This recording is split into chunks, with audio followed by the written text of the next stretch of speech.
Hello viewers, আসসালামু আলাইকুম। আজ আমি যে বিষয় নিয়ে কথা বলবো সেটি হলো ছাগলের কেটস রোগ।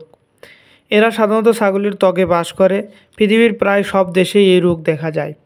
এটির কারণ হচ্ছে মেলোফাগাস অভিনাস নামক কিটস নামক পরজীবী দ্বারা আক্রান্ত হলে এই রোগটি হয়। এরা ছাগলের দেহে রক্ত চুষে খায়, ফলে ছাগলের রক্ত শূন্যতা দেখা যায়। ত্বকে চুলকানি হয়, শরীরে শক্ত জিনিসের সাথে ঘষার ফলে ত্বকের ক্ষতি হয় বা ত্বকের পশম উঠে যায়। এ সকল লক্ষণ দেখলে বোঝা যাবে ছাগলটি কিটস রোগে আক্রান্ত হয়েছে। এটির চিকিৎসা হচ্ছে আক্রান্ত ছাগলকে ওডাইলিন, ডার্মাজোলিন মলম ও নিগুভন এগুলো যে কোনো একটি দিয়ে ছাগলের চিকিৎসা করানো যেতে পারে।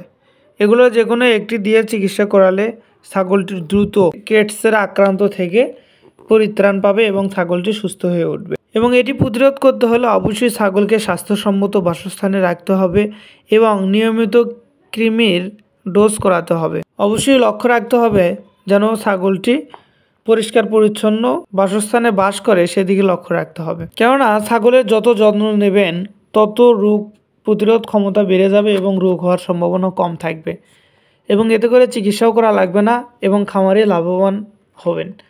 যদি ছাগল স্বাস্থ্যসম্মত পরিবেশে না থাকে, অসুস্থ হয়, সেই ক্ষেত্রে চিকিৎসা করা লাগবে এবং খামারি লসের সম্মুখীন হবে। তো আজকের বারে এ পর্যন্তই। ভালো লাগলে লাইক, কমেন্ট, সাবস্ক্রাইব করে পাশে থাকবেন। ধন্যবাদ সবাইকে।